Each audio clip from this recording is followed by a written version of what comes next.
गुरमते की गल की है। गुरमते का संविधान जिहड़ा हैगा सी पिछले सालों के विच इग्नोर किया गया, उसकी गल ही नहीं छड़ी। कारण की मनते 1925 से गुरुद्वारा एक्ट बनया, उस तो बाद की होया सारा सिस्टम साडे उत्ते अंग्रेज़ों का भारू पै गया। तो जिहड़ा अकाल तख्त साहिब है जां बाकी भी गुरुद्वारों का प्रबंध सीधा जां सीधे रूप में अंग्रेज़ों के प्रभाव हेठ रहा। एक पीएन नूं भी इस तरीके नाल नहीं हटाया जाता जिवें जो आपां पिछले समय भी वेखिया। अकाल तख्त साहिब जिहड़ा दुनिया के सारे तख्तां तो असीं उच्चा मनते हैं, उहदा जिहड़ा जथेदार है वो SGPC का एक मुलाजम की तरह SGPC जिहड़ी है उहनूं रखदी है ते उहदे नाल बिहेव करदी है। अज तां बंदे किवें कसमां खा के वड्डे वड्डे मुद्दिआं दे उत्ते आनंदपुर के मसले ते भी खाधियां ते अज कौन कित्थे खड़ा आपां नूं सारिआं नूं इस गल दा पता है। मतलब हुण देखो सरबत खालसा के जथेदार वक्रे वक्रे होए फिरदे है। जिन्हां तो प्रबंध लैना है अकाल तख्त साहिब दा वो भी बड़े बदमाश ने, वो इन्ने भले मानसी नाल प्रबंध देने वाले नहीं। पूरे विश्व चों पुछ लो, सारे कहते हैं कि बादल दे एंटी, बादल ग्रुप दे एंटी एक कैंडीडेट होना चाहिए। सत श्री अकाल जी, द अनम्यूट ते तुहाडा स्वागत। मैं जगजीत सिंह पंजोली। आनंदपुर साहब दे विच जिहड़ी विश्व सिख इकत्तरता होई आ, उहदे विच सिख प्रचारक भाई हरजिंदर सिंह माझी पहुंचे है। देखते हैं कि उन्होंने नज़रिए दे विच इस पंथक इकट्ठ की की महत्ता है तो किवें वो देखते हैं कि जिहड़े जिहड़े इत्थे फैसले लाए जाणगे जां जिन्हां करके ये इकत्तरता सदनी पई, की लोड़ पई। पहलां आपां गलबात करते हैं। माझी साहब, वाहिगुरू जी का खालसा, वाहिगुरू जी का खालसा, वाहिगुरू जी की फतेह जी। तुहाडे नज़र दे विच अज दी जिहड़ी इकत्तरता सदी है उहदे मायने की है? देखो, ये जिहड़ी विश्व सिख इकत्तरता सदी है साडे सन्मानयोग वीरां ने, मैं सब तो पहली गल तो ये करनी चाहना कि इन्हां वीरां ने बहुत मेहनत की है। पिछले 1.5-2 साल तो लगातार पंजाब आसे पासे दूर दराडे सारे राबता किया है। जिहड़े सरगर्म सिख जथे ने, जथेबंदियां ने, वख-वख संप्रदावां ने, उन्हां तक सुनेहा दिता गया कि किवें तुसीं जिहड़ा है अपना जिहड़ा अकाल तख्त साहिब दा सिस्टम है वो किवें चलना चाहिए, उसदा विधि विधान किवें होवे। तो उस तो बाद ये जिहड़ी इकत्तरता रखी गई है तो बड़ी जरूरी सीगी, क्योंकि देखो अज श्री गुरु ग्रंथ साहिब महाराज की इलाही हजूरी दे विच जिहड़ा पुरातन साडा तरीका सीगा, जिवें संगत दे विचों 5 ਸਿੰਘਾਂ ਦੀ चोण हुंदी सी, उस तरह चोण की गई है। वो 5 ਸਿੰਘ इस इकट्ठ दे लई मतलब सिर्फ चुने गए ने। तो उस तो बाद सारियां ने जो साडी रवायत है एक पंथक के अपने अपने विचार जिहड़े दिते जा रहे हैं वो फिर नोट किए जा रहे हैं। उहदा भविख दे विच की जिहड़ा एक फाइनल आखर ते होना है गुरमता, फिर उहदे ते पहरा देने की गल होगी। सो मैनूं लगदा भी इस तरह दी इकत्तरतावां दी बहुत वड्डी सानूं लोड़ है। सानूं मिल बैठ के जिहड़े सारे मसले साडे हल हो सकदे। जिहड़ा तुसीं गुरमते की गल की है, गुरमते का संविधान जिहड़ा हैगा सी पिछले सालों के विच इग्नोर किया गया, उसकी गल ही नहीं छड़ी। कारण की मनदे? देखो, साडे जिहड़ा श्री अकाल तख्त साहिब गुरु महाराज की बहुत वड्डी बख्शिश है 6वें पातशाह की। उस तख्त साहिब के उपर जदों 1925 से गुरुद्वारा एक्ट बनया, उस तो बाद की होया सारा सिस्टम साडे उत्ते अंग्रेज़ों का भारू पै गया। तो जिहड़ा अकाल तख्त साहिब है जां बाकी भी गुरुद्वारों का प्रबंध सीधा जां सीधे रूप में अंग्रेज़ों के प्रभाव हेठ रहा। अकाल तख्त साहिब के सरबराह अरूड़ सिंह वर्गे लगते रहे, जिहड़े कि जनरल डायर नूं सरोपा तक दे दिंदे सीगे।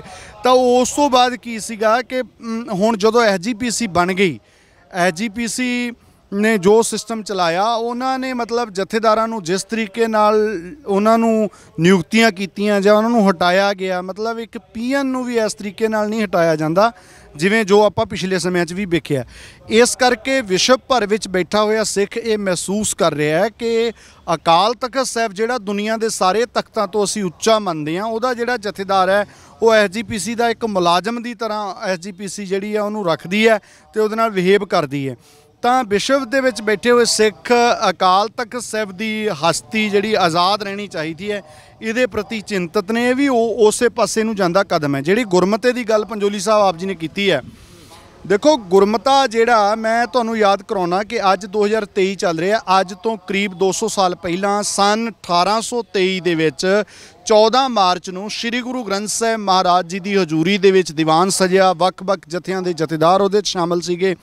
ਆਖਰ ਫੈਸਲਾ ਹੋ ਗਿਆ ਕਿ ਜਿਹੜੀ ਨੇੜਲੀ ਲੜਾਈ ਆ ਉਹਦੇ ਬਾਰੇ ਆਪਾਂ ਹੁਣ ਹੀ ਕਹਿੰਦੇ ਤੁਰੰਤ ਲੜਾਈ ਲੜਾਂਗੇ। ਸਾਰਿਆਂ ਨੇ ਮਿਲ ਕੇ ਵਿਚਾਰਾਂ ਕਰ ਲੀਆਂ, ਅਰਦਾਸ ਹੋ ਗਈ, ਹੁਕਮਨਾਮਾ ਹੋ ਗਿਆ।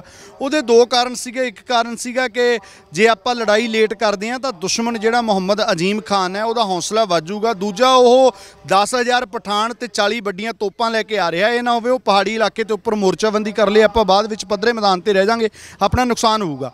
ਮੈਂ ਕਹਿਣਾ ਇਹ ਚਾਹੁੰਦਾ ਕਿ ਚਲੋ ਫੈਸਲਾ ਹੋ ਗਿਆ, ਗੁਰਮਤਾ ਹੋ ਗਿਆ ਜੀ, ਹੁਣ ਲੜਾਈ ਲੜਨੀ ਹੈ।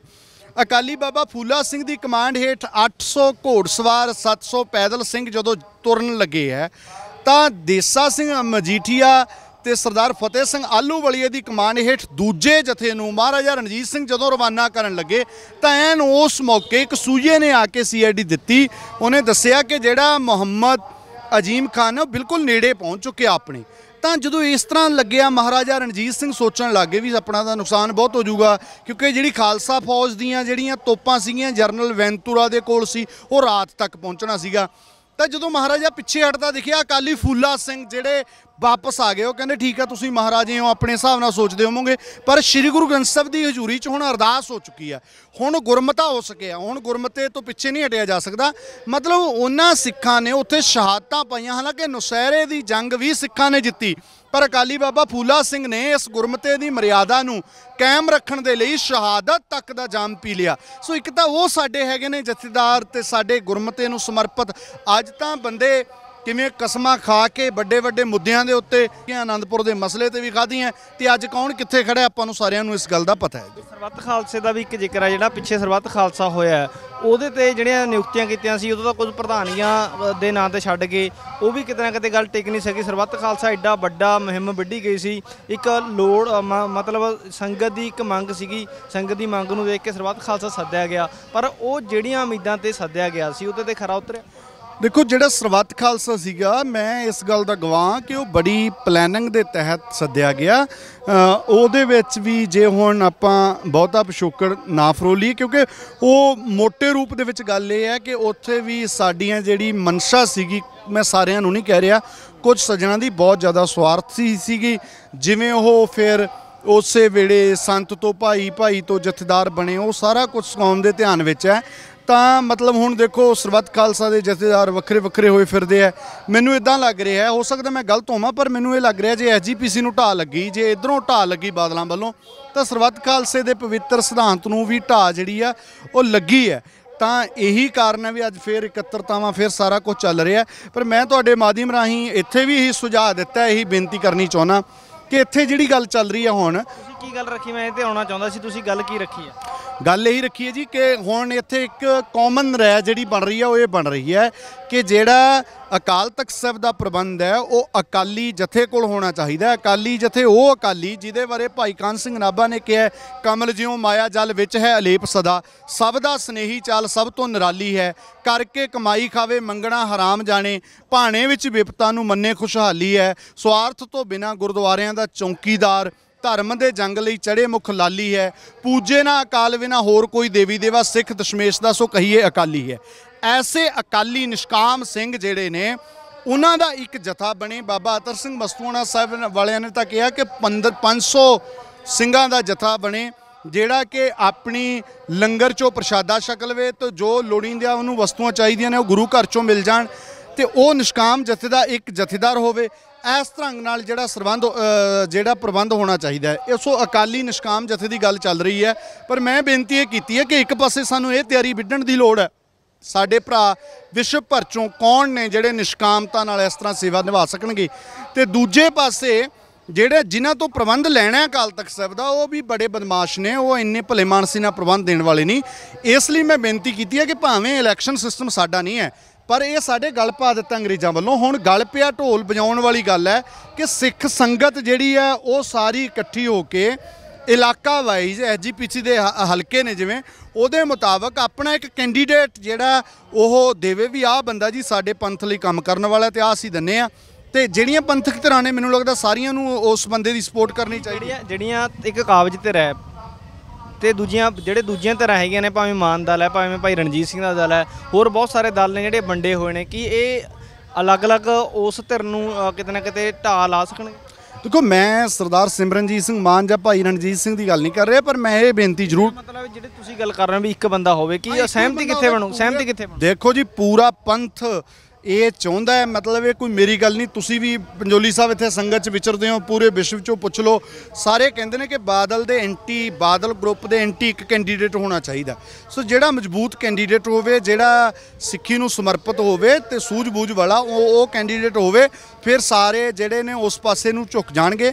ਤਾਂ ਜਿਹੜੀਆਂ ਪੰਥਕ ਧਿਰਾਂ ਨੇ ਜਿਹਦੇ ਵਿੱਚ ਭਾਈ ਰਣਜੀਤ ਸਿੰਘ ਜਾਂ ਸਿਮਰਨਜੀਤ ਸਿੰਘ ਮਾਨ ਜਿੰਨੇ ਵੀ ਨੇ, ਉਹ ਸਾਰੇ ਉਸ ਬੰਦੇ ਨੂੰ ਮੈਨੂੰ ਲੱਗਦਾ ਸਾਰੇ ਸਪੋਰਟ ਉਹਨਾਂ ਨੂੰ ਕਰਨੀ ਚਾਹੀਦੀ ਹੈ, ਉਹ ਕਰ ਦੇਣਗੇ। ਉਹਦੇ ਵਿੱਚ ਕੁਝ ਬੰਦੇ ਜਿਨ੍ਹਾਂ ਦਾ ਬੈਕਗਰਾਉਂਡ ਅਕਾਲੀ ਦਲ ਅੰਮ੍ਰਿਤਸਰ ਨਾਲ ਵੀ ਹੋ ਸਕਦਾ, ਕੁਝ ਭਾਈ ਰਣਜੀਤ ਸਿੰਘ ਨਾਲ ਵੀ ਹੋ ਸਕਦਾ, ਕੁਝ ਬੰਦੇ ਉਹ ਹੋਣਗੇ ਜਿਹੜੇ ਉਹਨਾਂ ਪਾਰਟੀਆਂ 'ਚ ਨਹੀਂ ਵੀ ਹੈਗੇ, ਉਹ ਤੋਂ ਬਿਨਾਂ ਵੀ ਪੰਥ ਜਿਉਂਦਾ ਹੈਗਾ ਨਾ, ਤੇ ਉਹ ਵੀ ਵਿੱਚ ਸ਼ਾਮਲ ਹੋ ਸਕਦੇ ਨੇ। ਸੋ ਕੁੱਲ ਮਿਲਾ ਕੇ ਇਹ ਹੈ ਕਿ ਬਾਦਲ ਦੇ ਐਂਟੀ ਇੱਕੋ ਹੀ ਜਿਹੜਾ ਪੰਥਕ ਬੰਦਾ ਹੋਵੇ ਉਮੀਦਵਾਰ, ਫਿਰ ਜਿਹੜਾ ਹੈਗਾ ਸਿਸਟਮ ਠੀਕ ਚੱਲੂਗਾ। ਫਿਰ ਜਿਹੜਾ ਨਿਸ਼ਕਾਮ ਸਿੰਘਾਂ ਦਾ ਜਥਾ ਤਿਆਰ ਹੋਊਗਾ ਉਹ ਜਾ ਕੇ ਅਕਾਲ ਤਖਤ ਸਾਹਿਬ ਤੇ ਪ੍ਰਬੰਧ ਸੰਭਾਲ ਲੂਗਾ, ਤੇ ਅੱਗੋਂ ਵੀ ਨਿਸ਼ਕਾਮ ਸਿੰਘ ਹੀ ਐਸਜੀਪੀਸੀ ਦੇ ਵਿੱਚ ਹੋਣਗੇ। ਫਿਰ ਕੋਈ ਕਾਟੋ ਕਲੇਸ਼ ਨਹੀਂ ਹੋਣਾ, ਕੋਈ ਖੂਨ ਨਹੀਂ ਵਹਿਣਾ, ਤੇ ਸੋਹਣਾ ਪ੍ਰਬੰਧ ਹੋ ਸਕਦਾ। ਮੈਂ ਦਾਅਵੇ ਨਾਲ ਕਹਿਣਾ ਗੁਰੂ ਮਹਾਰਾਜ ਬਖਸ਼ਿਸ਼ ਕਰਨ ਕਿ ਜੇ ਪੰਥ ਨੂੰ ਸਮਰਪਿਤ ਬੰਦੇ ਆ ਜਾਂਦੇ ਨੇ ਪ੍ਰਬੰਧ ਦੇ ਵਿੱਚ, ਜਿਹੜਾ ਪੰਜਾਬ ਦੇ ਵਿੱਚ ਅੱਜ ਡੇਰਾਵਾਦ ਹੈ, ਧਰਮ ਪਰਿਵਰਤਨ ਹੈ, ਜਾਤਾਂ ਪਾਤਾਂ ਨੇ, ਹੋਰ ਬੜੇ ਝਮੇਲੇ ਨੇ, ਇਹ ਸਾਰੇ ਮਸਲੇ ਹੱਲ ਹੋ ਸਕਦੇ ਨੇ ਜਦੋਂ ਅਕਾਲ ਤਖਤ ਸਾਹਿਬ ਤੋਂ ਜਦੋਂ ਇਹ ਲਹਿਰਾਂ ਚੱਲਣਗੀਆਂ ਨਾ ਪ੍ਰਚਾਰ ਦੀਆਂ ਸਾਰੇ ਪਾਸੇ, ਤਾਂ ਫਿਰ ਮਸਲਾ ਬੜੀ ਛੇਤੀ ਹੱਲ ਹੋ ਜਾਣਾ। ਕੁੱਲ ਮਿਲਾ ਕੇ ਭਾਈ ਹਰਜਿੰਦਰ ਸਿੰਘ ਮਾਝੀ ਹੋਰਾਂ ਦੇ ਨਾਲ ਗੱਲਬਾਤ ਕੀਤੀ ਹੈ। ਉਹਨਾਂ ਨੇ ਜਿਹੜੀ ਅੱਜ ਪੰਥਕ ਇਕੱਤਰਤਾ ਰੱਖੀ ਆ, ਉਹਦਾ ਹੱਲ ਇਹ ਕੱਢਿਆ ਕਿ ਜਿਹੜੀਆਂ ਪੰਥਕ ਧਿਰਾਂ ਹੈਗੀਆਂ ਉਹਨਾਂ ਨੇ ਇਕੱਠੇ ਹੋ ਕੇ ਇੱਕ ਕੈਂਡੀਡੇਟ ਜਿਹੜਾ ਹਾਕਮ ਧਿਰ ਹੈਗੀ ਆ, ਜਿਹੜੀ ਸੱਤਾ ਧਿਰ ਹੈ ਐਸਜੀਪੀਸੀ ਤੇ ਕਾਬਜ ਹੈ, ਉਹਨੂੰ ਉਸ ਤਰੀਕੇ ਨਾਲ ਜਿਹੜੀ ਢਾਹ ਲਾਈ ਜਾ ਸਕਦੀ ਹੈ। ਸੋ ਆਉਣ ਵਾਲੇ ਸਮੇਂ ਦੇ ਵਿੱਚ ਇਸ ਇਕੱਤਰਤਾ ਦੇ ਵਿੱਚੋਂ ਕੀ ਕੁਝ ਨਿਕਲ ਕੇ ਸਾਹਮਣੇ ਆਉਂਦਾ, ਜਿਹੜੇ ਫੈਸਲੇ ਲਏ ਜਾਂਦੇ ਆ ਉਹਦੇ ਤੇ ਕਿੰਨਾ ਕੁ ਖਰਾ ਉਤਰਦੀ ਹੈ, ਤਾਂ ਸਿੱਖ ਸੰਗਤ ਨੂੰ ਕਿੰਨਾ ਕੁ ਪ੍ਰਵਾਨ ਕਰਦੀ ਹੈ, ਇਹ ਆਉਣ ਵਾਲੇ ਸਮੇਂ ਦੇ ਵਿੱਚ ਪਤਾ ਲੱਗੂਗਾ। ਤੁਸੀਂ ਜੁੜੇ ਰਹੋ ਦਾ ਅਨਮਿਊਟ ਦੇ ਨਾਲ। ਮੈਨੂੰ ਦਿਓ ਇਜਾਜ਼ਤ। ਮੇਰੇ ਸਹਿਯੋਗੀ ਗਗਨ ਭਾਰਤੀ ਦੇ ਨਾਲ ਜਗਜੀਤ ਸਿੰਘ ਪੰਜੋਲੀ, ਅਨੰਦਪੁਰ ਸਾਹਿਬ।